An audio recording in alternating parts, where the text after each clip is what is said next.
কিশোরগঞ্জের ভৈরবে দুপক্ষের সংঘর্ষে কমপক্ষে 50 জন আহত। আইন শৃঙ্খলা বাহিনীর হস্তক্ষেপে পরিস্থিতি নিয়ন্ত্রণে। ঢাকার সাথে কয়েক ঘন্টা ট্রেন চলাচল ব্যাহত।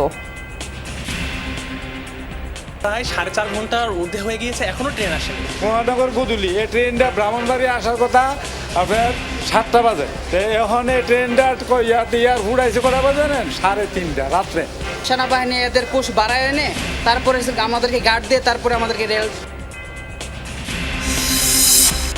খরতাপের পর ঝড় বৃষ্টি উত্তরাঞ্চলে 7 জেলায় বজ্রপাতে 14 জনের মৃত্যু। চাঁপাইনবাবগঞ্জে প্রাণ গেছে নারী শিশু সহ 5 জনের। বিএনপিতে ফিরতে মরিয়া বহিষ্কৃত নেতারা। দোষ স্বীকার করেও কেউ কেউ করেছেন আবেদন। লঘু অপরাধে দলছুট নেতাদের ঘরে ফেরানোর পরামর্শ।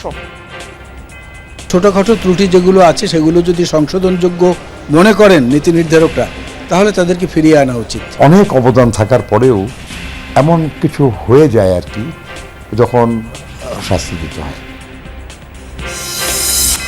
কমিশন না থাকায় প্রায় 3 মাস ধরে দুদকে অচল অবস্থা। থমকে আছে দুর্নীতি বিরোধী কার্যক্রম। দ্রুত পদক্ষেপ গ্রহণের তাগিদ টিআইবির। দুদক যখন এরকম কার্যকর স্থবির হয়ে যায়, তখন কিন্তু দুদকের পক্ষে কোনো সিদ্ধান্ত নেওয়ার সক্ষমতা আইনগতভাবে নেই। শুধুমাত্র রুটিন কার্যক্রম ছাড়া আর কোনো কাজ তাদের পক্ষে করা সম্ভব হচ্ছে না।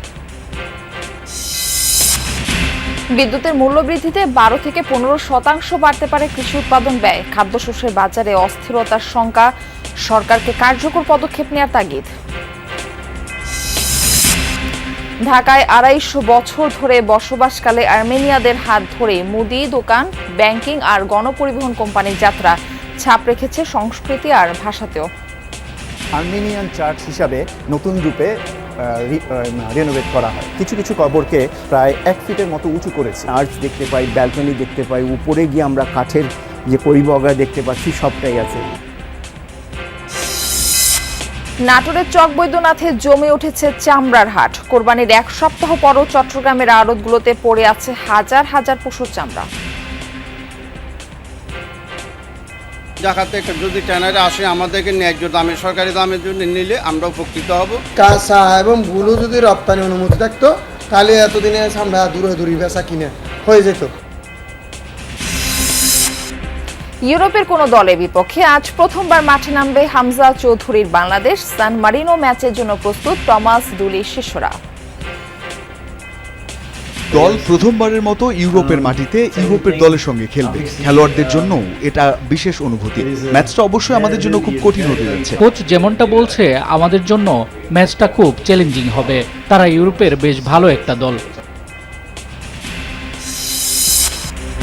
সেনা প্রত্যাহারে রাজি না হওয়ায় ইসরায়েল লেবাননের যুদ্ধবিরতি প্রত্যাখ্যান করল হিজবুল্লাহ। শর্ত জুড়ে দেয়ায় লজ্জাজনক বলছেন বাহিনী প্রধান।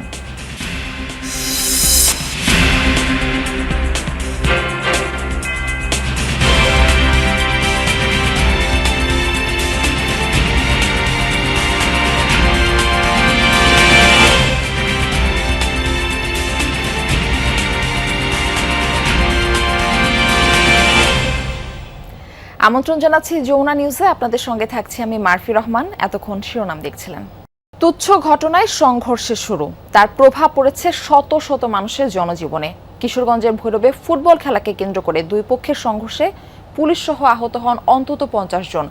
সংঘর্ষের জেরে রেল স্টেশনে হামলা ও ভাঙচুর চালানো হলে আটকা পড়ে 5টি ট্রেন। বন্ধ হয়ে যায় ঢাকার সাথে চট্টগ্রাম ও সিলেট রুটে ট্রেন চলাচল। কয়েক ঘন্টার চেষ্টায় পরিস্থিতি নিয়ন্ত্রণে আনে সেনাবাহিনী ও পুলিশ। বৃহস্পতিবার সন্ধ্যা থেকে রাত পর্যন্ত ভৈরবের পঞ্চবটি ও জগন্নাথপুর এলাকার তরুণদের মধ্যে ঘটে এই সংঘর্ষের ঘটনা। স্থানীয় একটি ফুটবল ম্যাচকে কেন্দ্র করে প্রথমে শুরু হয় 2 পক্ষের বাকবিতণ্ডা। এক পর্যায়ে তার সংঘর্ষের রূপ নেয়। দেশীয় অস্ত্র ও ইট পাটকেল নিয়ে পাল্টাপাল্টি হামলা চলে। পরিস্থিতি দ্রুত ভৈরব রেলওয়ে স্টেশন এলাকায় ছড়িয়ে পড়লে সেখানেও চালানো হয় ব্যাপক ভাঙচুর। পরিস্থিতি নিয়ন্ত্রণে পুলিশ গেলে হামলার শিকার হন তারাও। তবে এই ঘটনার বড় প্রভাব পড়ে ট্রেন চলাচলে। ভৈরব সেতুর এপার ওপার মিলিয়ে আটকা পড়ে মোট 5টি ট্রেন। সিলেট আর চট্টগ্রাম রুটে ট্রেন চলাচল বন্ধ থাকে 4 থেকে 5 ঘন্টা। সীমাহীন ভোগান্তিতে পড়েন শত শত যাত্রী। অনেক কষ্ট সেই 10টার সময় আসছি আর এখন পর্যন্ত আছি এখানে। 7টা থেকে শুরু করে প্রায় 2টা পর্যন্ত মারামারি চলছে। লাস্ট পর্যায়ে সেনাবাহিনী, র্যাব বাহিনী, পুলিশ বাহিনী কিছু করতে পারে নাই। সেনাবাহিনী এদের পুশ বাড়ায় এনে তারপরে আমাদেরকে গার্ড দিয়ে তারপরে আমাদেরকে রেল করছে। এত লং টাইম একটা জায়গায় আমরা দাঁড়িয়েছিলাম, জানি না প্রশাসন কি করেছে। ছোট্টখাটো একটা ঝামেলা নিয়ে আমরা 4 ঘন্টা পুরো এতগুলো ট্রেন, এতগুলো মানুষ, আমরা ভোগান্তির মধ্যে ছিলাম। ভৈরব ব্রিজের এপার ওপারে সব কয়টা ট্রেন, হাজার হাজার যাত্রী, এরা অপেক্ষা করছে, জানে না যে কখন যাব। বাচ্চা, অসুস্থ যাত্রী, বিমান যাত্রী সবাই। 9টা 10-এর পরে আর ট্রেন সামনের দিকে আগায়নি। তো পরে রোববার জানতে পারি যে ভৈরবে কোনো একটা দুর্ঘটনা ঘটছে, যার জন্য লাইন ক্লিয়ার হচ্ছে। ট্রেনে চড়া বেশিরভাগ যাত্রী জরুরি প্রয়োজনে আসছিলেন ঢাকায়। কারো কারো সময়সূচি নির্ধারিত ছিল বিদেশ যাত্রার। ভেস্তে যায় সব। আমার বড় ভাইয়ের ফ্লাইট মিস হয়ে গেছে, বিদেশ যাওয়ার 2টার সময় ফ্লাইট মিস হয়ে গেছে। আর আমাদের ভিতরের অবস্থা পুরো ভয়াবহ অবস্থা এই ভৈরবের এই মানুষের জন্য। অনেকে ফ্লাইট মিস হচ্ছে, শুধু আমারই না, প্রায় লোকের যাত্রী মিস হচ্ছে ফ্লাইট। এখন এটা কী কারণে হচ্ছে তাও আমরা জানি না। ভৈরবের সংঘর্ষ আর এত দীর্ঘ সময় ট্রেন বন্ধ থাকার প্রতিবাদ জানান আটকে পড়া যাত্রীরা। জানান তীব্র গরমে ত্রাহি অবস্থার কথা। 5 থেকে 6 ঘন্টা ব্রিজের মাঝখানে, এটা কোনো পানিও পাচ্ছি না বাচ্চারা খাওয়ামু, বা কোনো হকার বা কুলিকও আসতেও পারতেছে না। এত একটা অসুবিধা বলা বাহুল্য ছাড়া। অনাকাঙ্ক্ষিত ঘটনা যে ভৈরবের ওখানে যে 2 পক্ষের সংঘর্ষ, এইটা আইন শৃঙ্খলা বাহিনী যদি আরও স্ট্রং থাকতো সেই ক্ষেত্রে এটা আরও তাড়াতাড়ি নির্মূল করা যেত। আমাদের একটা নির্ধারিত সময় যা পৌঁছানোর কথা ছিল সেই সময় পৌঁছাতে পারছে না। এই যে আমাদের একটা রুটিনের ব্যাঘাত ঘটলো, এই দায়ভারগুলো কে নিবে? ভোগান্তির ভয়াবহ অভিজ্ঞতা নিয়েই রাত পার করেছেন সিলেট চট্টগ্রাম রুটের যাত্রীরা। এমন ঘটনার পুনরাবৃত্তি বন্ধে প্রশাসনকে কঠোর হওয়ার তাগিদ তাদের। তাজনুর ইসলাম, যমুনা নিউজ, ঢাকা। টাঙ্গাইলের ভুইয়াপুরে 2 গ্রামের বাসিন্দাদের মধ্যে সংঘর্ষে একজন নিহত হওয়ার ঘটনায় 144 ধারা জারি করেছে উপজেলা প্রশাসন। সকাল 6টা থেকে পরবর্তী নির্দেশনা না দেওয়া পর্যন্ত এই এলাকায় তা বহাল থাকবে।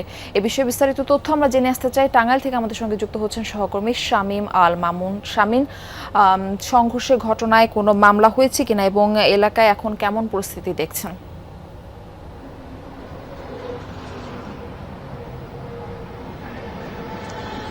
মারফি, গতকাল সন্ধ্যার দিকে হচ্ছে যে ভুয়াপুর এবং গোপালপুর উপজেলা দুটি কিন্তু পাশাপাশি উপজেলা এবং দুটি একই আসন। সেই দুটি উপজেলায় কিন্তু গতকালকে হচ্ছে যে মারামারির একটি ঘটনা ঘটে এবং সেখানে দু গ্রামবাসীর হচ্ছে সংঘর্ষের ঘটনা ঘটে। সেই গ্রামবাসীর সংঘর্ষের ঘটনায় কিন্তু একজন নিহত হয়। সেই নিহত ব্যক্তি কিন্তু ভুয়াপুর উপজেলা স্বাস্থ্য কমপ্লেক্সে চিকিৎসাধীন অবস্থায় মারা যান এবং তার লাশ ময়নাতদন্তের জন্য টাঙ্গাইল জেনারেল হাসপাতালের মর্গে পাঠানো হয়েছে। তবে এখন পর্যন্ত সেই ঘটনা নিয়ে কিন্তু কোনো মামলা হয়নি। আজকে এবং সেই ঘটনার যেন পুনরাবৃত্তি না ঘটে সেই কারণে হচ্ছে যে ভুয়াপুর উপজেলা প্রশাসন এবং গোপালপুর উপজেলা প্রশাসন এবং 2 উপজেলা প্রশাসন মিলিত হয়ে তারা কিন্তু 144 ধারা জারি করেছেন এবং 144 ধারা জারি করার পরে সেই এলাকায় কিন্তু পরিস্থিতি অনেকটাই থমথমে অবস্থা বিরাজ করছে। তবে কোনো ধরনের অপ্রীতিকর ঘটনা যেন না ঘটে সে কারণে হচ্ছে যে এই 144 ধারা জারি এবং এই 144 ধারা জারির পরে সেখানে কিন্তু কোনো ধরনের এখন পর্যন্ত লোক সমাগম দেখা যায়নি এবং অপ্রীতিকর ঘটনা এড়ানোর জন্য কিন্তু প্রচুর পরিমাণে পুলিশে মোতায়েন করা হয়েছে। আমি টাঙ্গাইলে পুলিশ সুপার শামসুল আলম সরকারের সাথে কথা বলেছি। তিনি যেমনটি জানিয়েছেন যে কোনো ধরনের অপ্রীতিকর ঘটনা যেন না ঘটে সেই জন্য অধিক পরিমাণে তারা নজর রাখবেন। আপনাকে ধন্যবাদ শামীম আমাদের সঙ্গে যুক্ত হওয়ার জন্য। তাপ প্রবাহের পর বৃষ্টি ঝরেছে কয়েক জেলায়, সাথে ঝরে গেছে প্রাণ। বৃষ্টির সময় 7 জেলায় বজ্রাঘাতে নারী শিশু সহ মারা গেছেন 14 জন। এরই মধ্যে চাঁপাইনবাবগঞ্জে প্রাণ গেছে 6 জনের। চাঁপাইনবাবগঞ্জের 3 উপজেলায় বিকেলে বৃষ্টির সময় পৃথক ঘটনায় তাদের মৃত্যু হয়। নিহতরা হলেন আব্দুল্লাহ, হাসান আলী লালু, মাহমুদা আক্তার, সাদিয়া খাতুন, মিসবাউল এবং সুমিয়ারা বেগম। পুলিশ জানায় শিবগঞ্জে নিহত 3 জনের বাড়ি পাশের বাগানে আম কুড়াতে গিয়ে বজ্রাঘাতের শিকার হন। ঘটনাস্থলে তাদের মৃত্যু হয়। সদর উপজেলায় বৃষ্টির মধ্যে মাঠ থেকে গরু আনতে গেলে বজ্রাঘাতে গুরুতর আহত হন আব্দুল্লাহ। পরে স্থানীয়রা তাকে চাঁপাইনবাবগঞ্জ জেলা হাসপাতালে নিয়ে গেলে কর্তব্যরত চিকিৎসক তাকে মৃত ঘোষণা করেন। অন্যদিকে নাচল উপজেলায় ঘাস কাটতে ও আম কুড়াতে গিয়ে বজ্রপাতে মারা যান সুমিয়ারা বেগম ও হাসান আলী লালু। এছাড়াও বজ্রপাতে ময়মনসিংহে 2, দিনাজপুরে 2, চুয়াডাঙ্গায় 1, শেরপুরে 1, লালমনিরহাটে 1 ও নীলফামারীতে 1 জনের মৃত্যু হয়েছে। বিএনপিতে ফিরতে মরিয়া বহিষ্কৃত নেতারা। দোষ স্বীকার করে কেউ এককভাবে করেছেন আবেদন, কেউ বা দরখাস্ত দিয়েছেন দলগতভাবে। লঘু অপরাধে দলছুট নেতাদের ঘরে ফেরানোর পরামর্শ দিচ্ছেন অভিজ্ঞ নেতারাও। তবে পারিপার্শ্বিক রাজনৈতিক বাস্তবতায় এখনই বহিষ্কৃতদের দলে ফেরানো হচ্ছে না বলে জানান বিএনপির নীতি নির্ধারকরা।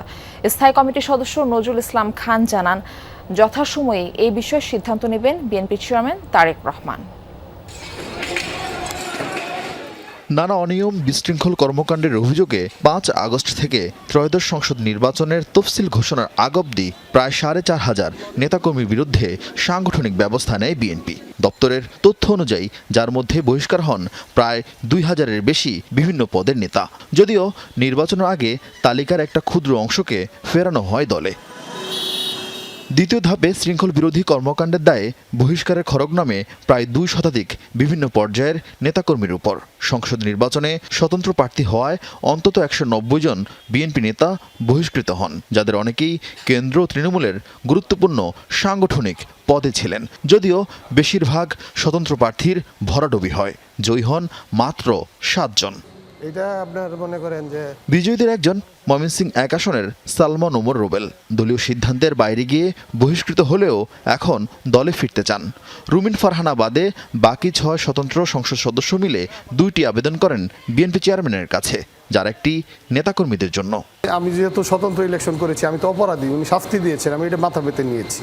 তা আমরা এর জন্য তো আমি আমার যে মূল ভিত্তি সেটাকে তো আমি অস্বীকার করতে পারবো না। দলে ফেরার ব্যাপারে আবেদন আমরা অনেক আগেই করেছি, মাননীয় প্রধানমন্ত্রীর হাতেও দিয়েছি। এখন আমরা অপেক্ষায় আছি উনি কবে আমাদেরকে ক্ষমা সুন্দর দৃষ্টিতে দেখবেন এবং আমাদেরকে দলে নেবেন। বহিষ্কারের আগে গত 17 বছর এসব নেতাদের অনেকের উপরই স্থানীয় বিএনপি রাজনীতি নির্ভর করত। আন্দোলন সংগ্রামে সক্রিয় কিংবা মামলা ও গ্রেফতারের মুখোমুখি হয়েছেন তারা। তাই অপরাধের মাত্রা বিবেচনা নিয়ে তাদের ঘরে ফেরানোর পরামর্শ বিএনপি চেয়ারম্যানের এই উপদেষ্টার।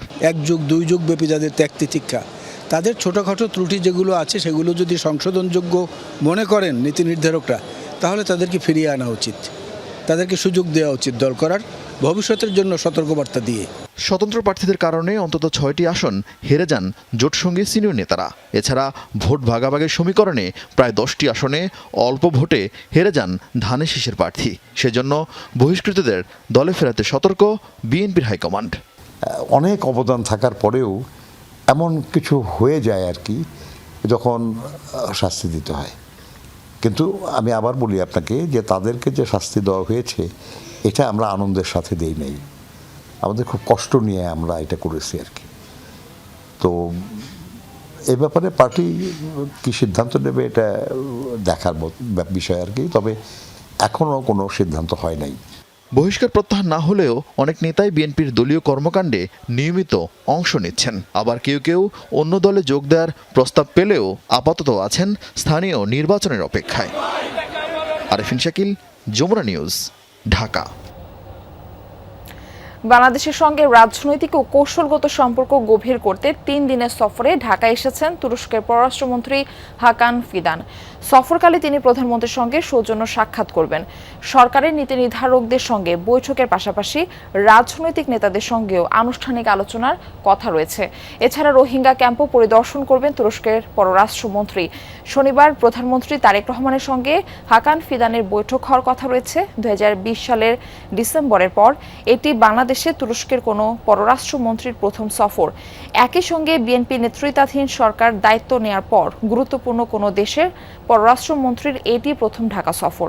সফরকালে দুদেশের আলোচনায় বাণিজ্য ও বিনিয়োগের পাশাপাশি প্রতিরক্ষা সহযোগিতা, নিরাপত্তা সংলাপ এবং আন্তর্জাতিক ইস্যু গুরুত্ব পেতে পারে।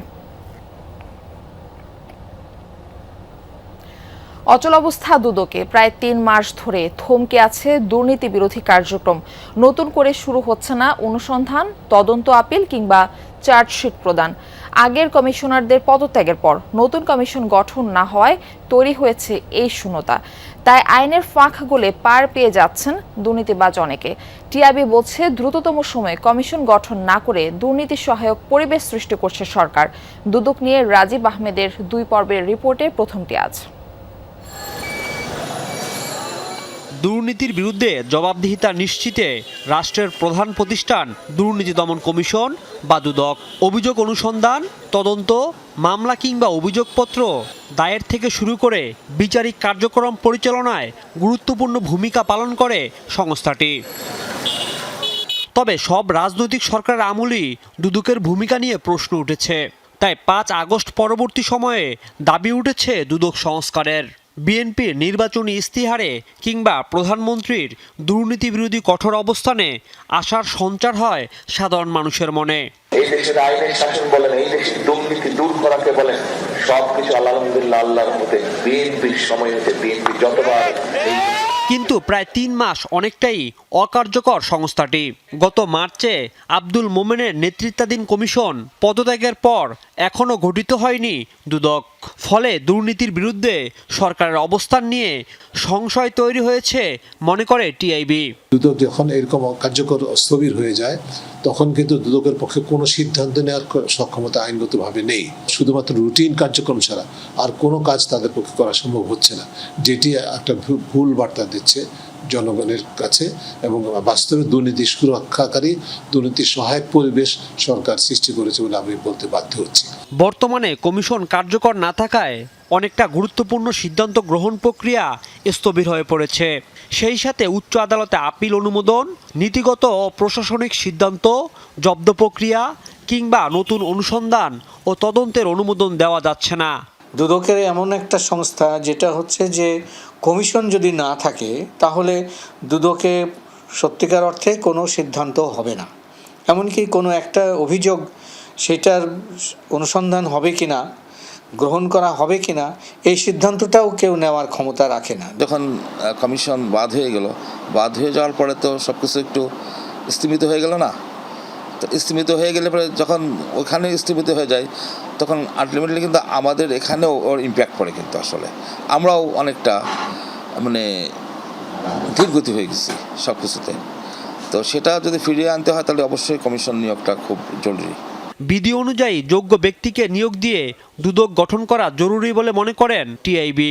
সার্চ কমিটি বা অনুসন্ধান কমিটি গঠন করে অনতিবিলম্বে যথাযথ প্রক্রিয়া অনুসরণ করে কমিশন গঠন করা হোক এবং সেখানে প্রত্যাশা হবে যে এমন ব্যক্তিদেরকে নিয়োগ দেওয়া হবে যেটি হবে অন্ততপক্ষে দলীয় বিবেচনা হলো যেন যোগ্য এবং সৎ এবং সাহসী, যারা আইনের চোখে সবাই সমান, এরকম ব্যক্তিদেরকে দিয়ে দুর্নীতি দমন কমিশন গঠিত হয়। এরকম একটা কমিশন গঠন করুক সরকার।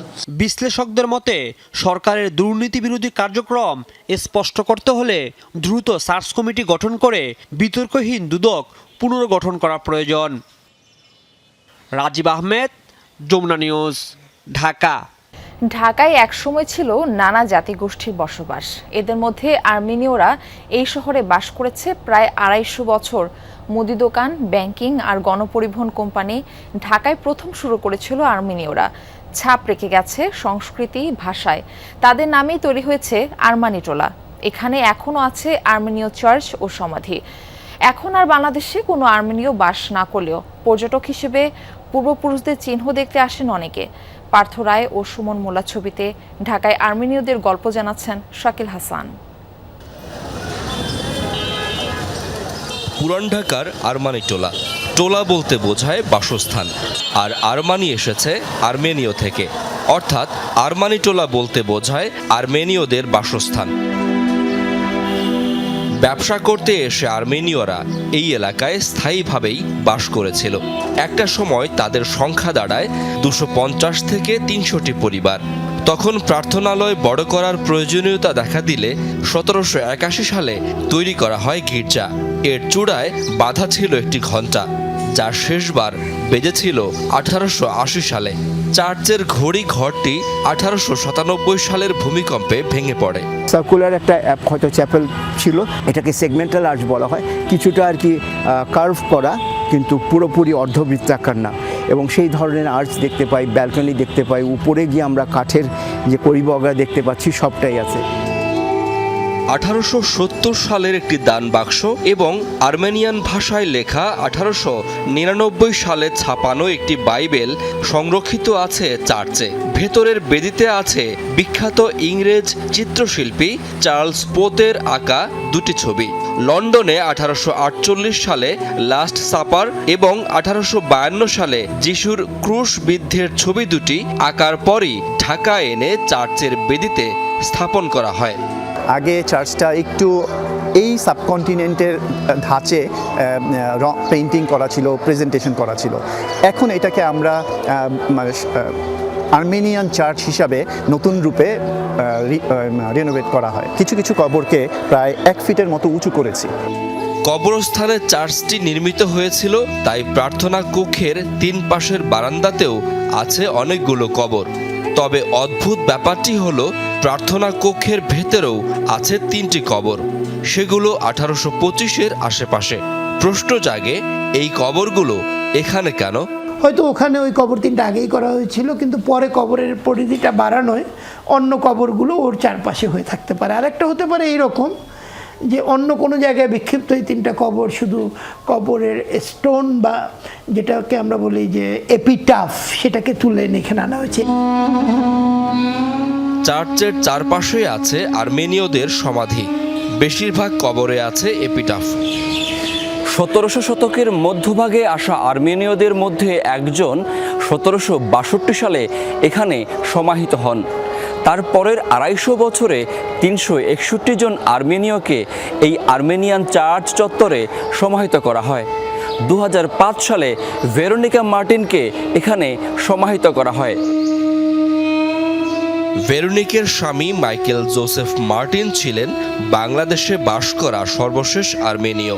তিনি দেশ ছাড়ার পর থেকে আর কোনো আর্মেনীয় বাস করেননি বাংলাদেশে। আর্মেনীয়রা আর না থাকলেও তারা ব্যবসার নানা আইডিয়ার ছাপ রেখে গেছেন। এই যেমন ঢাকার প্রথম গণপরিবহন কোম্পানির উদ্যোক্তা আর্মেনীয় ব্যবসায়ী জিএম সিরকো। 1856 সালে প্রতিষ্ঠিত এই কোম্পানির ঘোড়ার গাড়ি অর্থের বিনিময়ে যাত্রী পরিবহন করত। সিরকোর আরেকটি দুর্দান্ত ব্যবসায়িক আইডিয়া ছিল সিরকোর অ্যান্ড সন্স। 1857 সালে ঢাকার প্রথম এই ডিপার্টমেন্টাল স্টোর চালু হয় শাঁখারী বাজারে, যেখানে এক ছাদের নিচে পাওয়া যেত নানা ধরনের পণ্য। ইউরোপীয় যে সংস্কৃতি 19-20 শতকে ঢাকায় ছিল, আর্মেনিয়ানরা সেখানে সেই মূল ফ্লোটাকেই অনুসরণ করেছে। ঢাকার প্রথম বেসরকারি ব্যাংকিংও শুরু হয় আর্মেনীয়দের হাত ধরে। 1846 সালে ঢাকা ব্যাংক প্রতিষ্ঠা করেন জে.জি.এন. পোগোজ। পাট আর লবণ ব্যবসার নেতৃত্ব ছিল আর্মেনীয়দের হাতে। ব্যবসা করে শুধু অর্থ কামানো নয়, বেশ কিছু শিক্ষা প্রতিষ্ঠান তৈরি করেছিল আর্মেনীয়রা। ঢাকা পৌরসভা ও পরে মিউনিসিপ্যালের দায়িত্বেও ছিলেন বেশ কয়েকজন আর্মেনীয়। 19 শতকের শেষ দিকে ঢাকা থেকে ব্যবসা গুটিয়ে আর্মেনীয়রা পাড়ি জমান মধ্য এশিয়া এবং ইউরোপে। এখনও আর্মেনীয়রা আসেন বাংলাদেশে। পূর্বপুরুষদের জমানো স্মৃতি বয়ে নিয়ে যান নিজ দেশে। Really these feelings, it's very hard to transfer by words, but it's some amazing feelings inside me, you know. ঢাকায় আর্মেনীয়দের 250 বছরের পথ চলার মাধ্যমে বাংলাদেশ আর আর্মেনিয়ার মধ্যে যে যোগসূত্র তৈরি হয়েছে তা আরও কাছে আনবে দুই দেশের নাগরিকদের। শাকিল হাসান, যমুনা নিউজ, আরমানিটোলা, ঢাকা। দেশে প্রত্যক্ষ বিদেশি বিনিয়োগ বা এফডিআই বাড়াতে প্রবাসী বাংলাদেশি সহ দেশের নাগরিকদের সম্পৃক্ত করার লক্ষ্যে নতুন প্রণোদনা স্কিম নীতিমালা অনুমোদন দিয়েছে মন্ত্রিসভা। বৃহস্পতিবার সন্ধ্যায় প্রধানমন্ত্রীর সভাপতিত্বে মন্ত্রিসভার বৈঠকে এই অনুমোদন দেওয়া হয়। প্রত্যক্ষ বিদেশি বিনিয়োগ এফডিআই প্রণোদনা স্কিম নীতিমালা 2026-এর আওতায় প্রণোদনা দিয়ে বিদেশি বিনিয়োগ আনয়নে উৎসাহিত করা হবে বলে জানিয়েছে সরকার।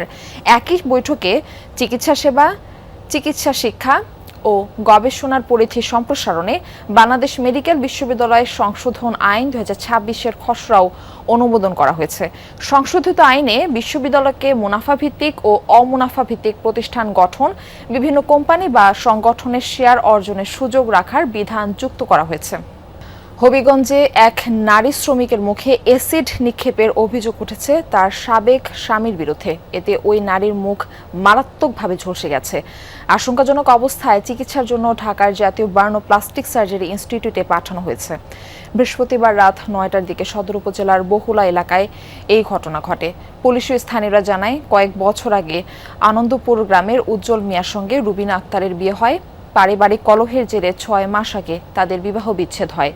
এরপর থেকে বিভিন্ন সময় রাস্তাঘাটে রুবিনাকে উত্ত্যক্ত করে আসছিলেন উজ্জ্বল। বৃহস্পতিবার কাজ শেষে বাড়ি ফেরার পথে উজ্জ্বল মিয়া আকস্মিক তার মুখে অ্যাসিড নিক্ষেপ করে।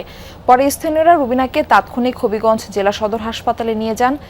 সেখানে তার অবস্থার অবনতি হলে উন্নত চিকিৎসার জন্য ঢাকায় পাঠান চিকিৎসক। অভিযুক্ত উজ্জ্বল মিয়াকে ধরতে অভিযান চলছে, জানিয়েছে পুলিশ। বিদ্যুতের দাম বাড়ানোর বিপর্যয়ের মুখে পড়বে কৃষি উৎপাদন। খরচ বাড়বে 12 থেকে 15% পর্যন্ত। অস্থিরতা বাড়বে খাদ্যশস্যের বাজারে। তাই চাষিদের বাঁচাতে সরকারকে উদ্যোগী হওয়ার পরামর্শ সচেতন নাগরিকদের। বিস্তারিত শফিক ছোটনের প্রতিবেদনে থাকছে, ছবি তুলেছেন সাবির হোসেন। মাঠ থেকে নতুন ফলন তুলেছেন নওগাঁর বরুণকান্দি গ্রামের চাষি আব্দুর রাজাক। ধার দেনা শোধ করতে উঠান থেকেই বেচে দিচ্ছেন ধান, মুখে নেই হাসি। তিনি বলছেন, যেভাবে উৎপাদন খরচ বেড়েছে সে তুলনায় ফসলের দর উঠছে না। নতুন করে বিদ্যুতের দাম বৃদ্ধির খবরে ক্ষুব্ধ চাষিরা।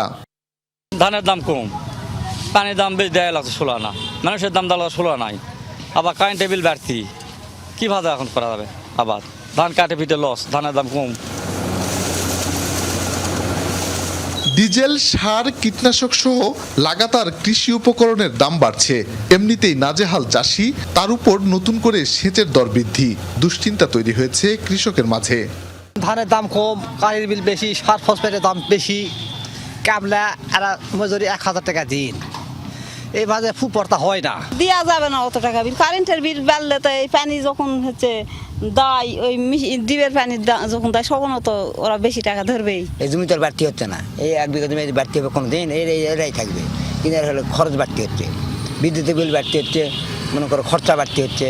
ওষুধ, সার, হাল বোয়া, পানির দাম, আমরা ঘাটতির মধ্যে পড়ে যাচ্ছি তো কৃষক। সেচ নলকূপে পিক, অফ পিক ও ফ্ল্যাট রেট প্রতি ইউনিটে বাড়ানো হয়েছে 6.42 টাকা থেকে 7.38 টাকা, 5.77 টাকা থেকে 6.64 টাকা এবং 8.06 থেকে 9.23 টাকা। এতে উৎপাদন ব্যয় ও মূল্যস্ফীতির নতুন চাপ তৈরি হবে শঙ্কা বিশ্লেষকদের। এই মুহূর্তে বিদ্যুতের মূল্যবৃদ্ধি করাটা তো একেবারেই সাধারণ মানুষের জন্য যেমন বিপর্যয় সৃষ্টি করবে, কৃষি খাতে মহা বিপর্যয় সৃষ্টি করবে। 80% প্রান্তিক চাষিরা এই আবাদটা করে থাকে। তারা কিন্তু এই যে মূল্যবৃদ্ধি, এই মূল্যবৃদ্ধির যাতা করলে কৃষকেরা এবং কৃষি পিষ্ট হবে। উত্তরের জেলাগুলোতে সেচ নলকূপের 70% বিদ্যুৎ চালিত।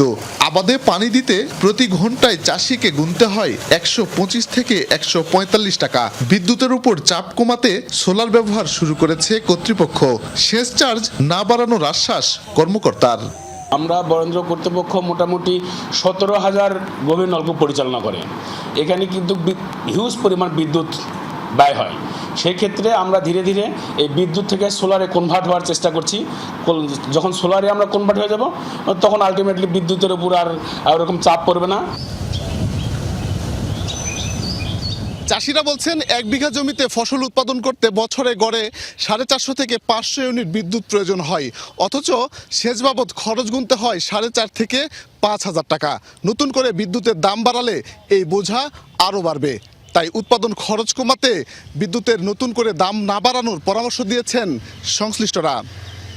শফিক ছোটন, যমুনা নিউজ, নওগাঁ। প্রাণী সম্পদ খাতের অন্যতম গুরুত্বপূর্ণ উপকরণ কাঁচা চামড়া। কোরবানি ঈদের পর দেশের দ্বিতীয় বৃহত্তর চামড়ার আড়ত নাটোরের চক বৈদ্যনাথে জমতে শুরু করেছে দেশের বিভিন্ন জেলা থেকে আসা লবণযুক্ত চামড়া। ব্যবসায়ীরা আশা করছেন, এবার ট্যানারি মালিকদের কাছে নগদ অর্থে ও প্রত্যাশিত দামে চামড়া বিক্রি করতে পারবেন তারা। কোরবানি ঈদের পর থেকেই দেশের বিভিন্ন জেলা থেকে ট্রাকসহ ছোট বড় যানবাহনে লবণযুক্ত পশুর চামড়া এসে জমা হচ্ছে নাটোরের চক বৈদ্যনাথ আড়তে। দেশের দ্বিতীয় বৃহত্তম এই চামড়ার বাজারে এখন ব্যস্ত সময় পার করছেন আড়তদার ও ব্যবসায়ীরা। ব্যবসায়ীরা বলছেন সরকারের নির্ধারিত দামেই তারা চামড়া সংগ্রহ করেছেন। অনেক বিক্রেতাও ন্যায্য মূল্যে চামড়া বিক্রি করতে পেরেছেন বলে জানিয়েছেন। তাই এবার বাজার নিয়ে আশাবাদী তারা। দিন যত গড়াবে ততই জমে উঠবে চামড়া কেনাবেচার বাজার। আশা করতেছি সরকারি রেট অনুযায়ী আমরা কেনাবেচা করতে পারবো। বিভিন্ন পার্টি আসবে, আড়তদাররা আছে, বড় বড় আড়তদাররা। আশা করছি ন্যায্য মূল্যে আমার চামড়া কিনবে। চামড়া নিয়ে আসছি নাটোরে, বেশ ভালো দাম পাইছি। আড়তদারদের প্রত্যাশা এবার ট্যানারি মালিকদের কাছে নগদ অর্থে এবং ন্যায্য মূল্যে চামড়া বিক্রি করতে পারবেন তারা। যদিও এখনও ট্যানারি মালিক কিংবা তাদের প্রতিনিধিদের উপস্থিতি খুব একটা চোখে পড়ছে না, তবে আগামী 2-1 দিনের মধ্যেই বাজার সরগরম হয়ে উঠবে বলে মনে করছেন তারা। ট্যানারি মালিকেরা আসে নাই, ট্যানারি মালিকেরা যদি আসতো তাহলে আমরা একটু ভালো দামে বেচা পারতাম। ট্যানারি মালিকরা আশা করি আজ এবং কালকে এনারা নামবেন, নামলে পরে যে মালগুলো আমরা আছে ভালো মালগুলো ওনাদেরকে ভালো দামে আমরা ইনশাল্লাহ বেচতে পারবো বলে আশা করি। চামড়া কেনাবেচা সুষ্ঠুভাবে সম্পন্ন করতে নিরাপত্তা সহ সার্বিক পরিস্থিতি নিবিড়ভাবে পর্যবেক্ষণ করছে প্রশাসন।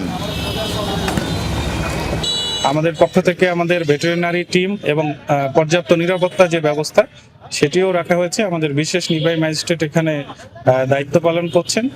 চামড়া ব্যবসায়ী গ্রুপের নেতারা বলছেন এবার চামড়ার গুণগত মান অনেক ভালো, পাশাপাশি বাজারে চামড়ার আমদানিও সন্তোষজনক। ফলে নগদে বিক্রি সহ সামগ্রিকভাবে চামড়ার ব্যবসা ভালো হবে বলে আশাবাদ তাদের। গরুর চামড়া হোক, ছাগলের চামড়া হোক, আগে থেকে যাচাইও ভালো, এমন সাইজটাও বড়। ট্যানারি মালিকদের আসার পর আমি মনে করি চামড়ার দাম আরও আমরা বেশি পাবো। সরকার যে নির্ধারিত মূল্য তার চেয়ে বেশি বেচা কিনা হইতেছে। ছোট বড় মিলিয়ে 2 শতাধিক আড়ত রয়েছে চকবদ্যনাথে। এবার কোরবানি উপলক্ষে 10 থেকে 12 লাখ পশুর চামড়া এখানে আমদানি হবে, এমনটাই প্রত্যাশা ব্যবসায়ীদের।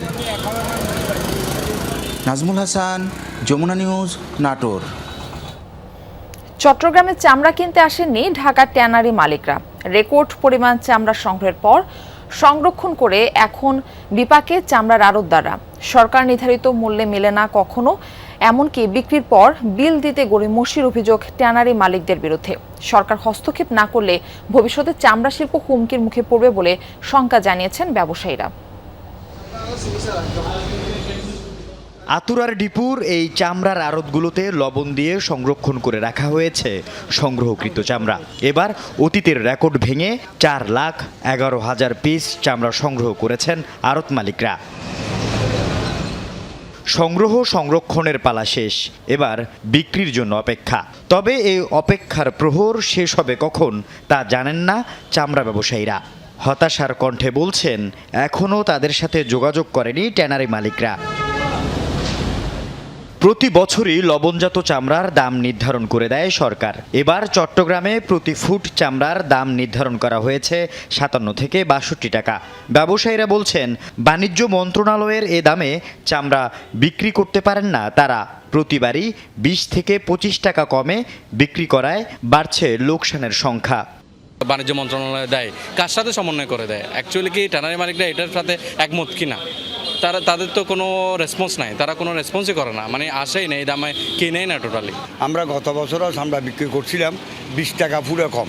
20 টাকা মানে এবারে শুধু একটা চামড়া 20 ফুট হয় 700 টাকা কম। ঢাকা থেকে যদি ট্যানারে আসে আমাদেরকে ন্যায্য দামে সরকারি দামের জন্য নিলে আমরা উপকৃত হব, নাহলে তো আমরা চামড়া নিয়ে বড় লোকসানে ভুগবো।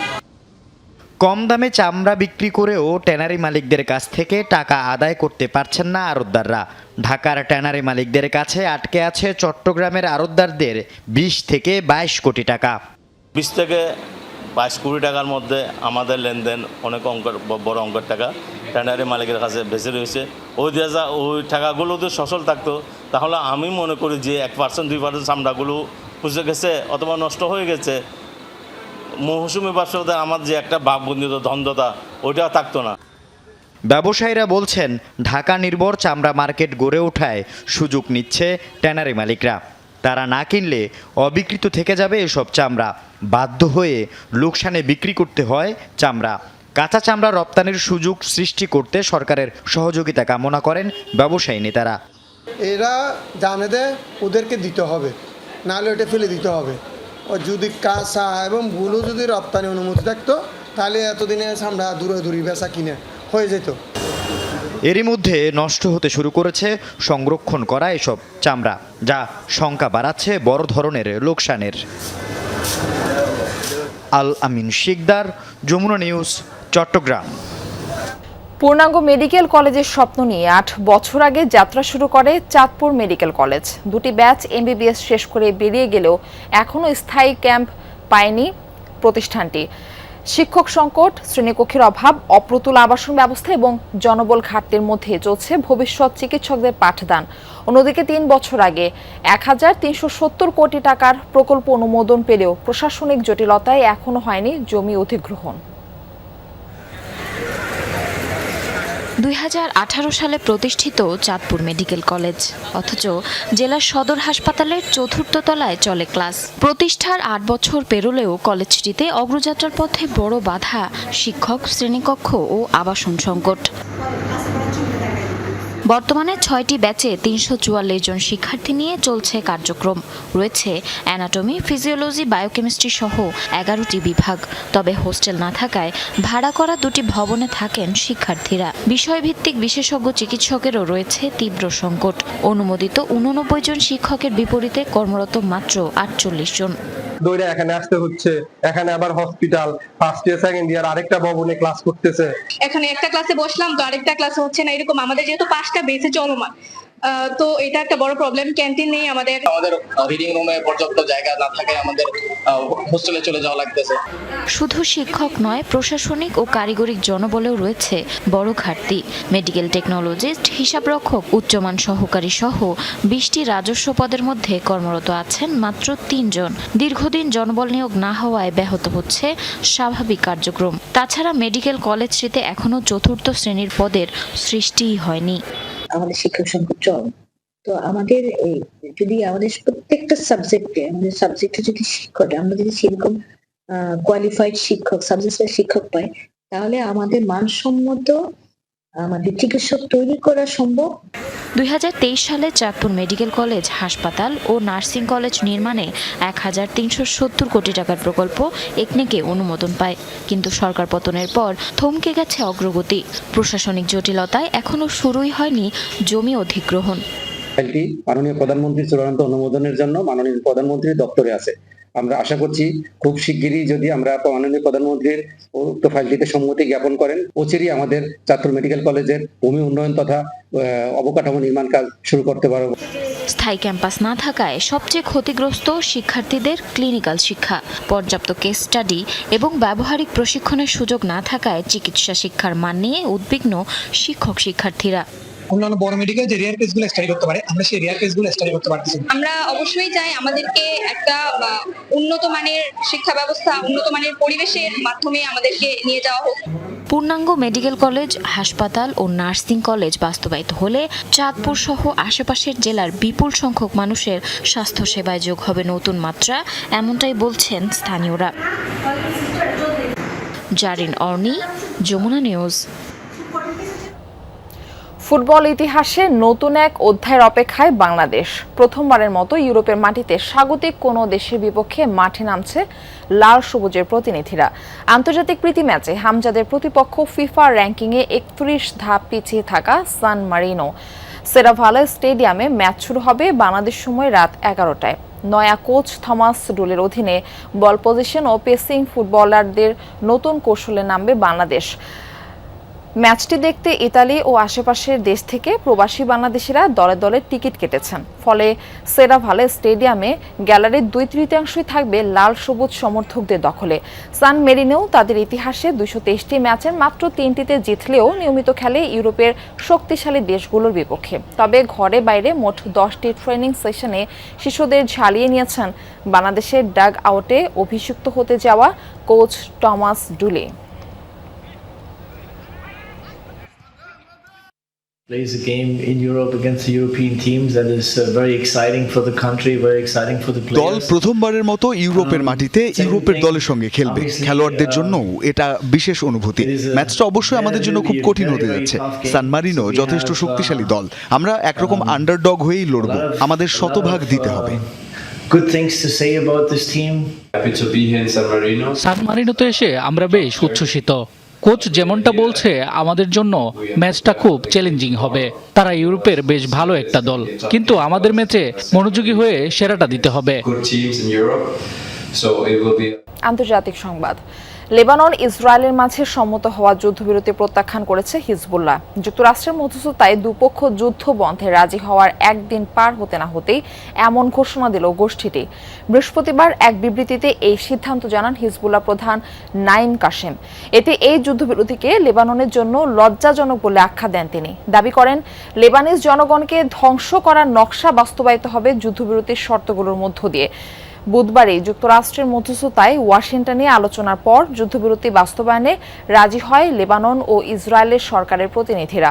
শর্ত দেয়া হয়, দক্ষিণ লেবানন থেকে এখনই সরবে না ইসরায়েলি সেনারা, তবে যুদ্ধবিরতিতে রাজি হওয়া সত্ত্বেও দক্ষিণ লেবানন জুড়ে হামলা অব্যাহত রাখে ইসরায়েলি বাহিনী।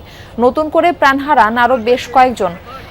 রকেট ও ড্রোন ছুড়ে জবাব দেয় হিজবুল্লাহ। সাম্প্রতিক ইরানে যুদ্ধ শুরুর পর লেবাননে ইসরায়েলের হামলায় প্রাণ হারিয়েছে ৩৫০০-এর বেশি বাসিন্দা। ইরান ইসরায়েল যুক্তরাষ্ট্র সংঘাতের জেরে বিশ্ববাসীর নজর অনেকটাই সরে গেছে গাজার চলমান মানবিক বিপর্যয় থেকে। কিন্তু তথাকথিত যুদ্ধবিরতির মধ্যেও থেমে নেই ইসরায়েলি হামলা। প্রতিদিনই নতুন করে প্রাণহানি, ধ্বংসযজ্ঞ আর দখলদারিত্বের অভিযোগ উঠছে। খাদ্য, পানি, চিকিৎসা ও নিরাপদ আশ্রয়ের মতো মৌলিক চাহিদার তীব্র সংকটে দিন কাটছে উপত্যকার বাসিন্দাদের। সব নজর যখন মধ্যপ্রাচ্যের চলমান সংঘাতের দিকে, তখন আরও একবার আড়ালে পড়ে গেছে গাজাবাসীর দুঃখ দুর্দশা। যুদ্ধবিরতির প্রায় ৮ মাস পেরিয়ে গেলেও একটুও বদলায়নি বাস্তবতা, বরং উপত্যকায় বেঁচে থাকায় এক কঠিন সংগ্রাম হয়ে দাঁড়িয়েছে। বাসিন্দাদের অভিযোগ, কাগজে কলমে যুদ্ধবিরতি থাকলেও বাস্তবে তার কোনো অস্তিত্ব নেই। প্রতিদিন কোথাও না কোথাও মানুষ প্রাণ হারাচ্ছে। স্বাভাবিক জীবনের স্বপ্ন যেন এখন শুধুই দূরের কোনো স্মৃতি। আমাদের কথা সবাই ভুলে গেছে। আমাদের কোনো যুদ্ধবিরতি নেই। এখানে আমরা যে কোনো মুহূর্তে মারা যেতে পারি। পুরো বিশ্ব লেবানন ও ইরানের দিকে তাকিয়ে আছে আর যুক্তরাষ্ট্রকে নিয়ে কথা বলছে। গাজার অধিকাংশ মানুষ এখনো তাঁবুর ভেতর দিন কাটাচ্ছেন। চারপাশে ধ্বংসস্তূপ, আকাশছোঁয়া দাম আর কাজের অভাব, সব মিলিয়ে জীবন হয়ে উঠেছে অসহনীয়। ৭ অক্টোবর থেকে আমরা দুর্ভোগ পোহাচ্ছি। রাস্তাঘাট নেই, আমরা গাধার গাড়িতে করে যাতায়াত করি। জীবন ব্যয়বহুল, শহরগুলো তাঁবুতে পরিণত হয়েছে। এগুলো প্রতি ৬ মাস পর পর রক্ষণাবেক্ষণ বা নতুন তাঁবুর প্রয়োজন হয়। কোনো গ্যাস, জ্বালানি কাঠ নেই। আমরা এখান ওখান থেকে সংগ্রহ করা কাঠ দিয়ে রুটি বানাই। পরিস্থিতির কোনো উন্নতি হয়নি। আমরা পরিশ্রান্ত, কোনো স্বস্তি নেই, কোনো আয় নেই, কোনো কাজ নেই, কোনো জীবন নেই। সবচেয়ে ভয়াবহ চিত্র দেখা যায় গাজার স্বাস্থ্য ব্যবস্থায়। ধ্বংস হয়ে গেছে অধিকাংশ হাসপাতাল। যে কটি টিকে আছে সেগুলোতেও নেই পর্যাপ্ত ওষুধ, অক্সিজেন বা চিকিৎসা সরঞ্জাম। কোনো যুদ্ধবিরতি নেই, কোনো ঔষধ নেই এবং কোনো স্বাস্থ্য সেবাও নেই। আর আপনারা দেখতেই পাচ্ছেন, আমরা হাসপাতাল থেকে খালি হাতে ফিরেছি, কোনো ঔষধ বা অক্সিজেন ছাড়াই। স্বাস্থ্যসেবা ব্যবস্থা ধ্বংস হয়ে গেছে। ধ্বংসস্তূপের ভেতর দাঁড়িয়ে গাজার মানুষের জীবন কাটছে এক অনন্ত অপেক্ষায়, শান্তির, স্বস্তির আর একটু স্বাভাবিক জীবনের। অস্মিতা বিশ্বাস, যমুনা নিউজ। শ্রীলঙ্কার একটি বৃদ্ধাশ্রমে ভয়াবহ অগ্নিকাণ্ড হয়েছে। এতে প্রাণ গেছে অন্তত ১২ জনের, দগ্ধ আরও ৮ জন। বুধবার দেশটির পশ্চিমাঞ্চলে এই ঘটনা হয়। প্রবীণদের পাশাপাশি মানসিক প্রতিবন্ধীরাও ছিলেন সেখানে। গভীর রাতে খবর পেয়ে ঘটনাস্থলে যায় উদ্ধারকর্মীরা। পরে সেখান থেকে ৫১ জনকে জীবিত উদ্ধার করা হয়। ভবনটিতে সরকারিভাবে ১৫ জন থাকার অনুমতি ছিল, তবে সরকারের আদেশ না মেনে ৭১ জনকে রাখা হয় বৃদ্ধাশ্রমটিতে। আগুন লাগার কারণ জানতে শুরু হয়েছে তদন্ত। ইতিমধ্যেই নিয়ম ভঙ্গের অভিযোগে আটক করা হয়েছে প্রতিষ্ঠানটির পরিচালককে। এই ছিল যমুনা নিউজের আয়োজনে। এতক্ষণ সাথে থাকার জন্য সবাইকে ধন্যবাদ।